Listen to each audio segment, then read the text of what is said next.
Good afternoon, racing fans, and welcome back to the channel, proudly sponsored by Oddschecker. Okay, so we are just over or just under 8 weeks away now from the Cheltenham Festival. Things are really starting to heat up. And we thought we'd just jump on and discuss a couple of the handicaps. Well, actually, we're not going to discuss a couple of the handicaps. We're going to bring you a couple of handicap fancies each from the boys. And a bit nearer the time, we are going to do a full handicap episode where we dissect some of the races in a little bit more detail. But for now, we just thought we'd chuck a few selections at you just to warm the appetite, shall we say, for the handicaps. Right, before we go on any further though, we are always going to say hello to my two wingmen. Let's start with Jamie this time. How you doing, Jamie?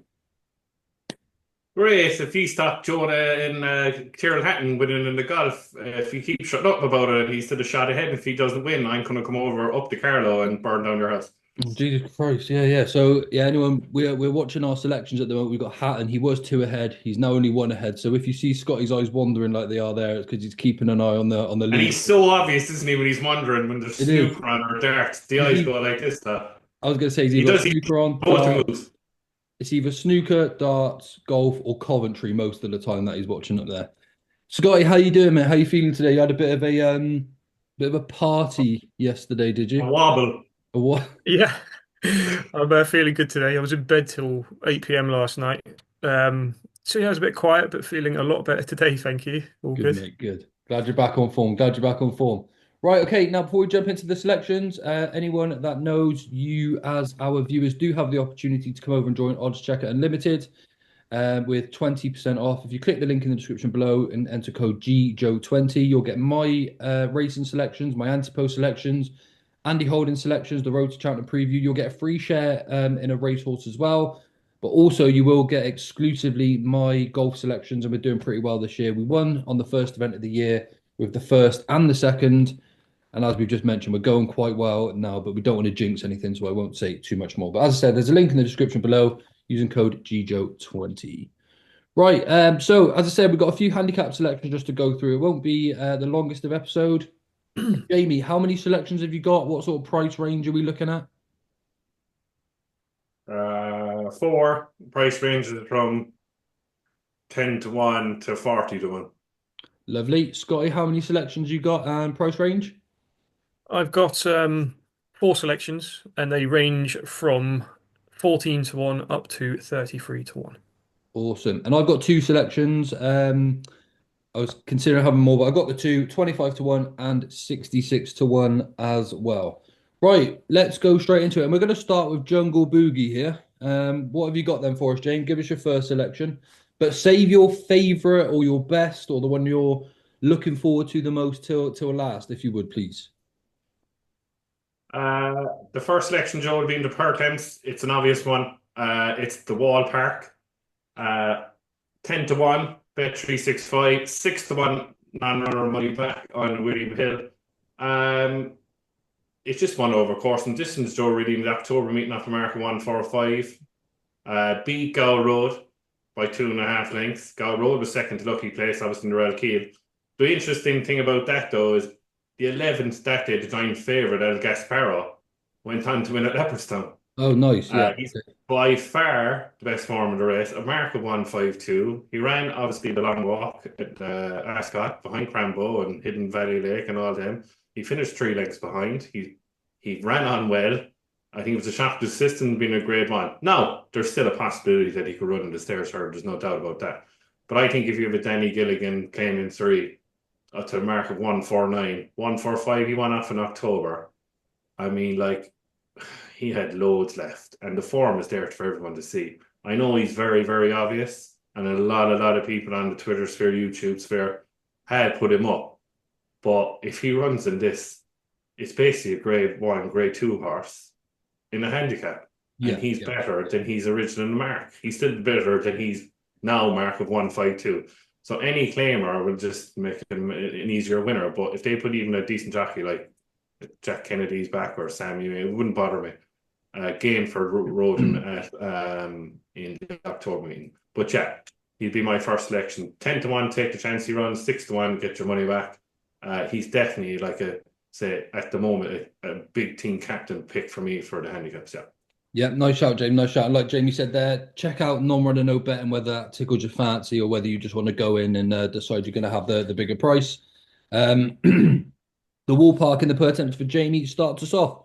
Right then, Scotty, give us your first. Again, saving your favourite one till last, the best one, the most fancied, or the one you're most proud of, shall we say? Whatever you want to leave till last. But selection number one, what have you got for us? Yeah, I'm going to go in the Potemps, like Jamie has just done, but a slightly bigger price. I'm going to go for 33 to 1, best priced on Paddy Power, William Hill, and Betfair. And it's an 8-year-old trained by Mouse Morris, and it's Franciscan Rock. It's it's a bit of a kind of a back kind of form pick, I guess.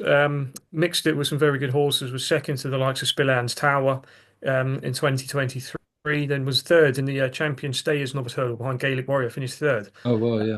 Price at 80 to 1. That was a couple of seasons ago. Ran a nice race in the Coral Cup last year, was fifth behind Langadan, beaten 9.5 lengths, and again was mixing it in Grade One company last season. Was sixth behind Tearpoo in the Champion Stayers at Punchestown.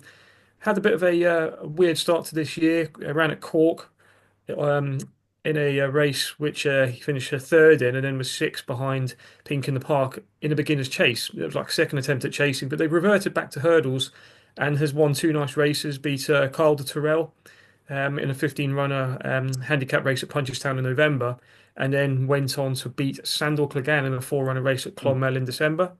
So, I mean, rated off 145, I just thought it was a bit of a big price. Some of the Potemps winners in recent years, like Montmorel last year, was £7 lower at 138. You've had Good Time Johnny, who won it off 142, and then you go back to Third Windle, who won it off 141. So, I think the £4 above those kind of horses got about £7 on Montmorel last year, kind of a bit of a difference in the weights there, but. I just thought that this horse was interesting at 33 to 1. Mouse Morris hasn't had many winners at the festival in recent years, as we know. I think his last big winner was probably, I think it was the Irish National he won a couple of seasons ago, if I remember rightly. Um, so yeah, I just thought it was an interesting one. And so Franciscan Rocket 33s, I thought just with the recent form and maybe this kind of early season target they had in mind when he won the qualifier, I thought he was one to stick in the notebook. And yeah, I'd be definitely tempted with Cheltenham form, like I said, fifth in the Coral Cup. I think it could be a decent at each way bet, and bookies at the moment are offering first five each way. So if you wanted to have a little few quid, I wouldn't put you off. So yeah, Franciscan Rockford attempts at 33 to 1. Perfect. Nice case made there, Scotty. Nice one. Right, Jane, we're going to come straight back to you because I've only got two. I'll let you both give two and then I'll jump in then. What is your second selection, please? I'm going to stick with the Thursday Joe in the Trusted Trader plate. And it's a horse I said to you yesterday. He is 40 to 1 with Bet365, and he's 25 to 1 non-runner no bet. He ran yesterday in the Peter Marsh Chase. Finished 16 lengths behind Mr. Vango, trained by Harry Durham. It's Imagine. The only reason I'm going with Imagine here now, I know he was pulled up and he was well fancied in the Paddy Power Gold Cup. The jockey came up and he said it was genuine good to soft ground. He needs a little bit of soft ground. Now, you will probably get that on the day on the Thursday. Do you know what I mean? The only thing that he probably wasn't really prepped properly by Harry Durham for the Paddy Power would probably like to get a run in. Obviously, then his gallops got flooded. So, and then I thought he ran a very eye-catching race. He just doesn't stay 3 miles one. Just look the way he travelled all the way to the bend at Haydock, and he jumped was it the fourth last and he died then. But still finished only 16 lengths behind. He's a 2 miles 5 horse all day. This horse is formed behind Blood Destiny and Spillan's Tower last year. Beat I know the way you're thinking. He was dropped a pound for the Paddy Power Gold Cup from 145 to 144. If they drop another few pounds here, I mean, like if a mark of in 142, say, he is definitely a 150 plus horse in my book. He just with back class, and Harry Durham knows the time of day from being in Paul Nichols how to target a horse at a race. I'm full for sure that he has. So it's just the way he was eye catching yesterday. Maybe a little bit obvious, but it's massive at 40 to 1 for me, especially a horse that was really, really fancy for a Paddy Power Gold Cup. Now, I know it switches from the old to new track, but I think the new track will suit him better. Galloping track. It's just massive for me, 40 to 1. But 25 to 1, 5 to 1, even is big too, even if to get your money back if he doesn't. But I think he'll come here without a doubt. So I'm going to take the chance of 40 to 1. I think he should be better than he's marking. Harry Durham will find out more of him when hopefully he might run him again. and put the handbrake on, hopefully. But no, I wouldn't bother me if he doesn't run to the festival, because I think he'll be targeted at this. And yeah, imagine for me. Yeah. Yeah, nice shot, James. Like I said, he was travelling plenty fine at the 2 mile 5 marker as well, Yeah. wasn't he? Sort of in the race Yeah. yesterday. So imagine for Jamie in the plate. Scotty, selection number 2. Yeah, I'm going to go. Maybe it's an obvious one, but I still think best price 16 to 1 for the novices handicap chase. Best price for Unibet and 365. It's a 7-year-old son of Westerner, trained by Henry de Bromhead, JP McManus, Waterford Whispers. Again, I think it's a kind of horse that people have had on their radar. Similar connections last year. Has a similar profile to I Know the Way You're Thinking, who was hunting around in his graded races and then hacked up in the Kim Muir, followed up to win a Grade 1 at Aintree. He started off his novice hurdle campaign last year and was second in the Martin Pipe behind Better Days Ahead, a horse I know you like, Ginge. Um, was pretty disappointing at Punchestown, was pulled up when Chapeau de Soleil won that race back in May, but he's had a pretty quiet start to the season. I mean, in Navan in December, he was second behind Il Atlantique, beaten 9 lengths, and Il Atlantique's well and truly franked the form since, beating the likes of Firefox and In the Pocket the next day. And I just think it just stunk of an absolute quiet kind of, let's get our handicap kind of our view in, for the festival when he was dead last, 7 of 7th in the race that Impere Pass won at Limerick, and it was over the extended 2 mile free furlong. Other horses in that race, the likes of Sama Jest, you've got Search for Glory. They could all be potential national hunt chase kind of horses, but I think this is the race for the Waterford Whispers. There's other horses that people are saying are kind of like similar profile, the likes of Nürburgring, possibly Farron Glory, who I think is an out and out 2 miler. I don't think he stays 2.5. So I just thought with the other kind of horses in the race, I think he's got no flies on him, who's potentially going to run in the race also. But I think this will be the number one for JP. And I think Waterford Whispers is definitely a handicap plot in waiting. Whether he goes to the DRF, I haven't really checked over the entries, admittedly, yet. But I'd be convinced that this is the kind of race they're going to go for.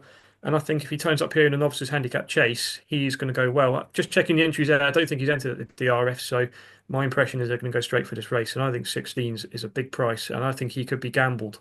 I think he could go off single figures. And I think now is the time to take the price. Perfect. Waterford Whispers, therefore. You absolute thief. Is this your next selection, is it then, James? No, you can go next, Joe. We put up to now. You can go next. Yeah, okay, cool. Well, my first selection then, boys, is going to come in the 2 mile 4 furlong novices chase, the Jack Richards, the new novices chase, if you like.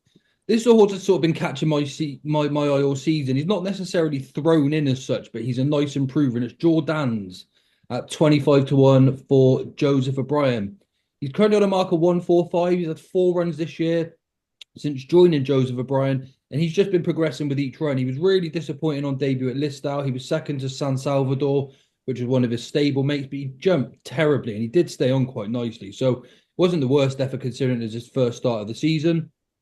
He then came out and won at Punchestown next time out in a Grade 3. He was really well supported that day. So obviously connections are aware that this horse has got a decent engine. And like I said, this was only his second start. He beat Monbeg Park, Pink in the Park as well, being quite well supported. He was disappointed in a beginner's chase. He then stepped up to a Grade 3. He then moved on to the Grade 2 where he's badly hampered and seated his rider at the second fence, which wasn't his error at all. And then on his latest start, stepped up to a Grade 1 where he finished behind Imperi Pass in the Faheen Novices chase. It was a really interesting race, really, because they held him up right at the back. They hadn't really done this with him before.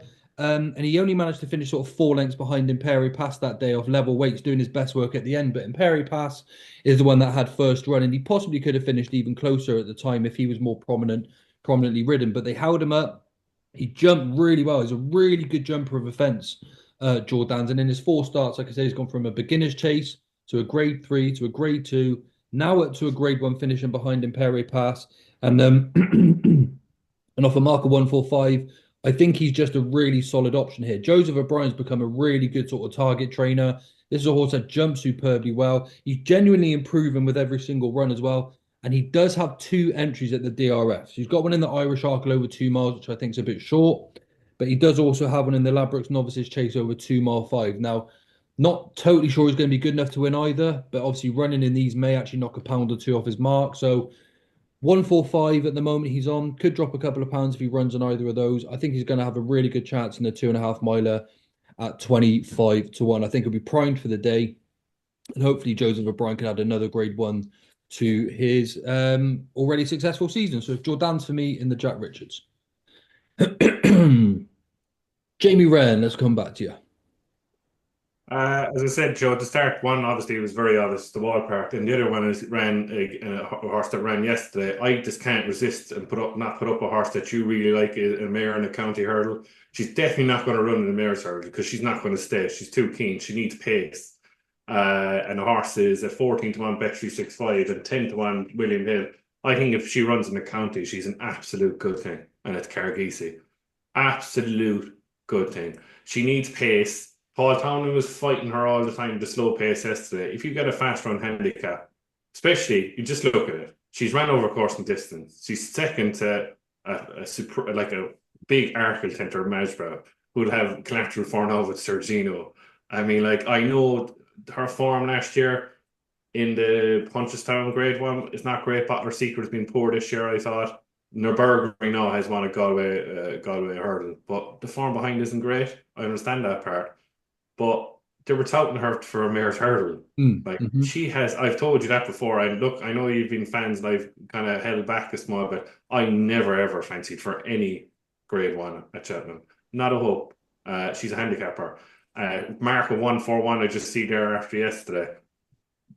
Now I know William Mullins will have Kitzbühel Hell, and there's another horse that I fancy in the Martin Pike could run here, but 10 to 1 to find out non-runner Obed if she does, I think is massive. And I think if she runs here, hopefully Paul Townley will pick her. Now it wouldn't bother me if Patrick Mullins here, because Patrick Mullins is actually very good at handicaps around Cheltenham. That's just me. When he has no time to think about it and there's a fast pace, I have no problem with Patrick Mullins. But no, if she runs here, she screams county hurl to me. It's Cargeesy. Yeah, she's better than that Mark Jamie as well, isn't she? Yeah. There were a lot of people 100%. yesterday just saying that she's no good. I was like, how can you say that after what she did last year? It's first time out, I understand that. Yeah. Yesterday, yeah, and you have to be fair, but she will not stay 2.5 miles. Yeah, that's fair. That's fair. And people have said obviously that she was keen last year, which she was. If she was going to come out and be keen again this year, it would have been on that first run. And she wasn't that. And I know Townley's hands were very low, Joe, but she wasn't as keen as she was last year. Yeah, that's You know fair. what I mean? Yeah, sure. That's just me from my eye, and she just needs a rattling fast pace. You could see last year in the champion 4-year-old at Punchestown. Yeah. The pace was hot, and she came home like with a wet sail. She just screams county to me. Yeah, I thought it was a great run, especially at the end of a long season as well, to win it Punchestown like that. So, okay, Cargeesy, 14 to 1 for Jamie in the county hurdle. Scotty, selection number 3. Yeah, I'm going to go in the Martin Pipe. It's another horse that I've been a big fan of for the last couple of seasons. It's a 5-year-old mare owned by Rubcore, trained by Gordon Elliott, and that's Carla Conti. Great show. I think she's got a mark of 141 at the moment. Jamie's shaking his head. He doesn't like it. Doesn't like it, does he? Doesn't like it. No, I just think she's got some decent form. And Gordon Elliott's got a good record in the race. Obviously won it last year with Better Days Ahead. He's won it in the past with the likes of Blow by Blow and Champagne Classic. It's always a race he loves. We know that Gigginstown are going to have a runner in the race, something like the Enabler, possibly. But I think she's got a chance in this. I mean, 141 is a winnable mark in the Pipe. I think Indefatigable won it, another mare in 2020. Oh, yeah. She was off 145 in the race. Early Doors won it off the same mark in 2019. I still think she's got a good chance in the race. A fast run, 2.5 miles. It's her first kind of try over at the last day when she was second to July Flower. I mean, she's gone up 11 pounds already this season, which tells me that she's a mare that's still improving. She's got decent back form. She beat Cargeese, who Jamie likes for the county hurdle, in December at Leopardstown last year. And Cargeese did reverse the form, obviously improved a lot for that when she won at the DRF last season in the Spring Juvenile. She, again, second this year to Amsterdam up at Fairy House in a grade 3. I think the form's in the book. And if you're looking for horses that are well handicapped, I think she could potentially be well handicapped still off 141. The only other race she maybe could run in is the county hurdle, but I've checked there's no prices available for that. But again, I just think the county hurdle is probably a more prestigious race than the Martin Pipe, but lower rated horses seem to go better in the county hurdle. I think last year Absurd won it off 138 after he ran in the grade 1 at the DRF. So I do think the Pipe will be the race for her. And like I said, I think if July Flower runs a big race in the Mayor's Hurdle, which I expect her to, I think her price will kind of the collateral form there will make her price collapse, and I'd just be willing to take 14s on her. I like the horse, and I think she's not quite a mare's hurdle horse. I don't think she's quite good enough for that, but I think this is a target for her. And yeah, I'd be looking forward to seeing her run in this. But again, it's just one of those ones where I'm thinking I'd rather get her in the book now than take sevens or eights on the day because I do think she'll go off a bit shorter. What price is she now, Scotty? I missed that. She's a 14 to 1 shot, and that's best price on Paddy's and Betfair. Perfect. I mean, I absolutely. She's not my pipe horse, but I love that case you just made. Jamie doesn't like that case you've made, but hey, he's a big Wookiee at the end of the day. Who knows, isn't he? Right. I had to get that in there somewhere. Right, moving on to my second selection, and this is sort of my flyer, but I think I can make a genuine case for this horse in the per temps at 66 to 1. 66 to 1 with BetMGM and Live Score, 50 to 1 with Bet365, Paddy Power, and a few others, and there's as low as 33 to 1. It's a David Pipe horse called American Sniper. Now, first thing to note about American Sniper, Jamie. And you call me a Wookiee, and you're putting up a pipe horse at Cheltenham. I'm about to silence you. You're on Oddschecker behind the paywall, putting up a pipe horse. You call me a Wookiee. I'm going. You, where's the button? Press leave. Get your money out, James. I am selling you a good thing here, right? Oh, fair First thing to know. Send me that highlighter. First thing to note, American Sniper has already qualified for the per temps. He won the per temps at the beginning of November at Newbury on the 7th and making all. It's a big help when you get these horses qualified early now that the winner automatically gets in because then they can do what they want for the rest of the season to get his mark down. He's going to get in off a mark of 125. I think the lowest last year was 129. A very likeable horse who's a strong traveller, likes to go from the front for the most part, but doesn't have to, and he jumps well too. I really like the fact that he's been winning at the right courses as well. He's got wins at Chepstow, which I really like with regards to Cheltenham. We've discussed it's very similar sort of track, that long, stiff uphill finish. When he won at Chepstow, he beat a horse called Liberty Hunter, who's been touted now for a Grand Annual or even on borderline an Arkle horse. Next time, he won at Cheltenham in a 20-runner handicap, beating White Rhino, who's a very good chaser now. He also gave White Rhino £7 that day. Then he went to Newbury and finished second to Twig, who's a very good horse in his own right as well. And he gave Twig £9 that day. So I think those three pieces of form there are pretty good as it is. Since he won at Newbury this year, obviously to qualify himself for the per temps, he then finished 7 lengths back at Cheltenham when I came and watched it with you, Jamie, down your ends of the woods. And he finished 6th of 16 at Cheltenham, given a little bit of an easy ride the last day.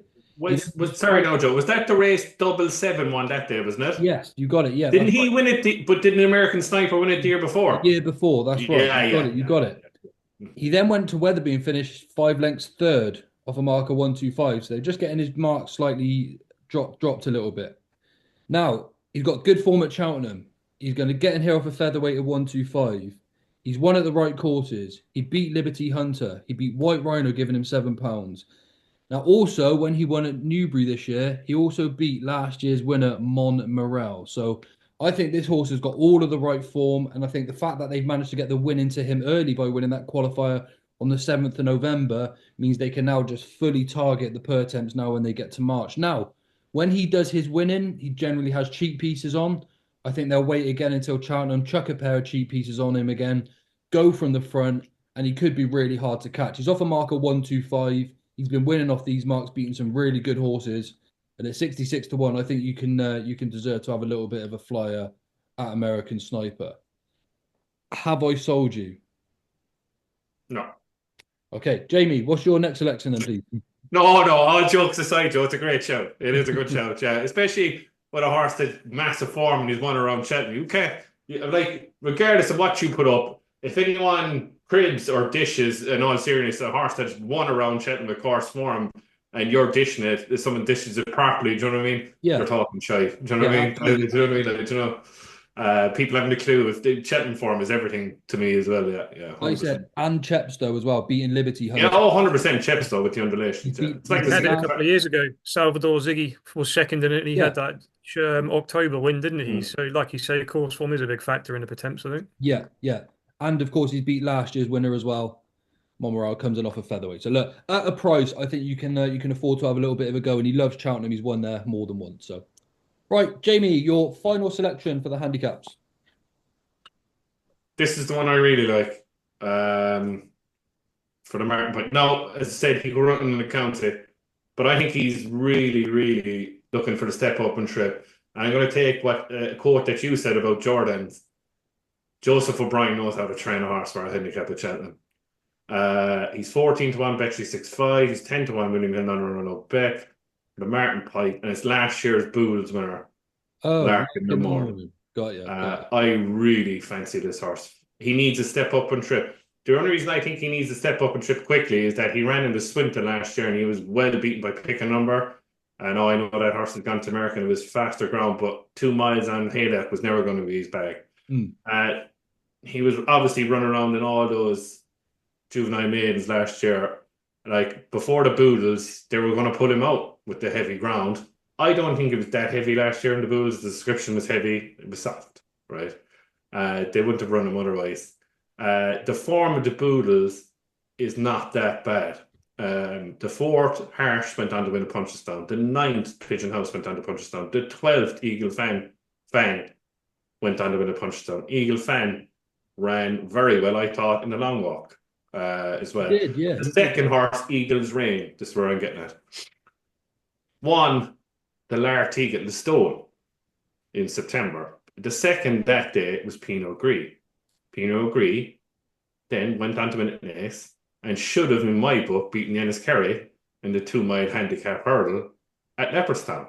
And who finished 9 lengths behind him that day, backed into 11-2 joint favourite, was Lark in the morning. Yeah, interesting. I think he really needs to step up and trip. Now, all juveniles anyway need to step up and trips eventually. Now, there is a chance he can run in the county, but Joseph O'Brien knows the time of day, and he is qualified juveniles now. He's not a novice anymore. So, one run. I hope he doesn't run again before the pipe. Stick him in the pipe, a mark of 130 if he gets in, or the county. But I think it's the pipe and Lark in the morning. Oh, I will be up on the table singing if this horse wins the Martin Pipe. Yeah, I like that, Jane. To be fair, again, you see, you have sold me there. I do like that. I do like that one.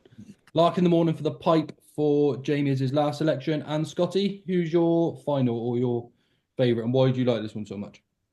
I've harped on. I've already put him up on the show for the Ultima at best price, still cool. 20 to 1, and that's Highland for Nicky Henderson. He's actually up to 147. I thought he was off 145, so he's off 147.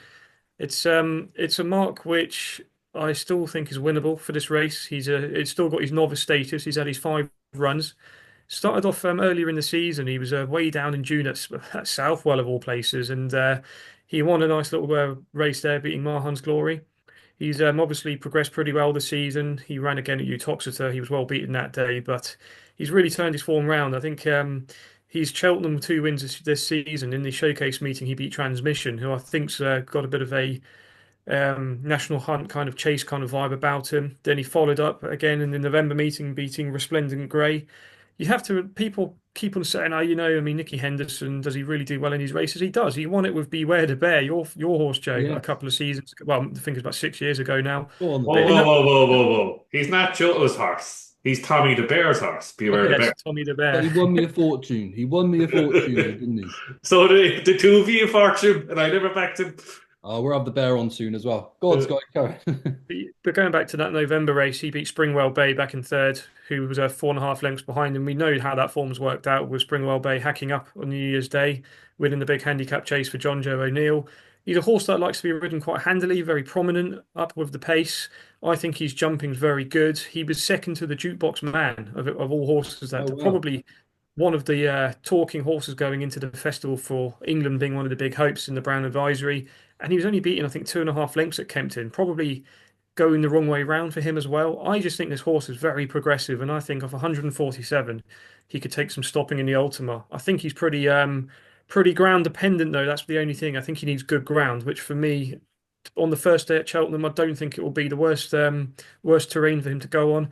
I really think 20 to 1's a massive price, and he'd be probably one of my strongest fancies of the whole meeting, not just in the handicaps. And if he wins this race and wins it pretty well, the jukebox man could even go a favourite, I think, the following day for the Browns. I just think the form lines are all there. Springwell Bay, I've got no idea where he's going to turn up. I just keep an eye on the three of them, and I think they're probably three of the best novice chasers we've got in England this year. Obviously, I mean, Sir Gino's obviously miles ahead of everybody, but I think Nicky Henderson's got some other good novices, the likes of Peaky Boy. I think they're all going to be avoiding each other. Where he ends up, I don't know. But Highland for me is the one. I know Go what on, Jamie. I know what Jamie wanted you to say there. Forgot one. He wanted you to say Django Bay, didn't you? Oh, Ah, I was going to leave Django Bay because I know Jamie likes him, but I didn't know which race he was going to give him up for. Right, awesome, lads, awesome. Right, I'm going to read these out to everyone again. I'll put them in the comment section below as well, just so you can, if you've got them there. But if you want to write them down, Jamie's were the Wall Park in the per temps at about 10-1. I'm saying about because you can obviously check for non-runner no bet as well. The Wall Park in the per temps at 10-1. Imagine in the plate at 40-1. Carghazy in the county at 14-1. Lark in the morning for the pipe at 14-1 as well as his strongest bet. Scotty has Franciscan Rock in the per temps at 33-1. Waterford Whispers in the 2.5 mile novice chase at 20-1. Carla Conti in the pipe at 14-1. And then Highland in the Ultima at 20-1. And my two selections were Jordan's in the 2.5 mile novice chase at 25-1. And American Sniper in the per temps at 66-1. Okay, right. Well, that wraps up the episode. I just want to mention a couple of pointers. We have narrowed down the date for our Cheltenham Festival preview. We are going to do it on the 25th of February. We're going to do this live on YouTube actually as well. It's myself and obviously my two wingmen as usual. And we're going to be joined by Tipstar winner Liam Firkin. And we're also going to be joined by the one and only Gav Lynch. Now, this is going to be, we are going to try and do this really quick fire, but we are generally going to try and do this within an hour and 15. We're going to look at the 5 championship races, the Champion Hurdle, the Champion Chase, the Ryanair, the Stayers, and the Gold Cup. And then we're going to look at the 3 novice hurdles and the novice chases as well. We are aware that they can get a little bit tedious. They go on for hours and hours, and there's going to be loads. So we want to keep ours short, sweet, straight to the point, and we're not going to sort of dissect every single race. But we will do some mini episodes as well where we go through some a couple of races at a time and we'll have a deep dive into them as well. So we've got all sorts of content coming out. We've got our Trials Day preview next week with Sean Dunn and Bossman Ray. James, who we got for the DRF as well? We got the Tap Boys, do we? Declan and India. And then we got some good guests as well next month too. Andy Holden. We have Steve Ryder. Pat Healy as well. Yeah, we've got some really good guests. So look, we hope you're all enjoying the content. We really do appreciate the support. And everyone that is able to, if you can click the thumbs up, that helps us out. And if you're able to click subscribe too, completely free to do so. It just helps give our channel a push. We're really trying to put in the effort, make sure you're enjoying the content. Hopefully you are. And do get involved in the comments as well. I always go back and check in and speak to you all. I know my fellas do as well. And I think that is everything to report. Don't forget there's a offer below from Oddschecker using GJO20 to get 20% off. And that's my rant over. Anything else to add, fellas, or are we all good? All good, I think. Jesus, I thought you were going to break into song there. No, you wouldn't want that. You wouldn't want that, mate. Honestly. Right. Okay. Well, Jamie, Scotty, thanks as usual. And thanks everyone tuning in. We will see you all next week for another episode. Bye for now.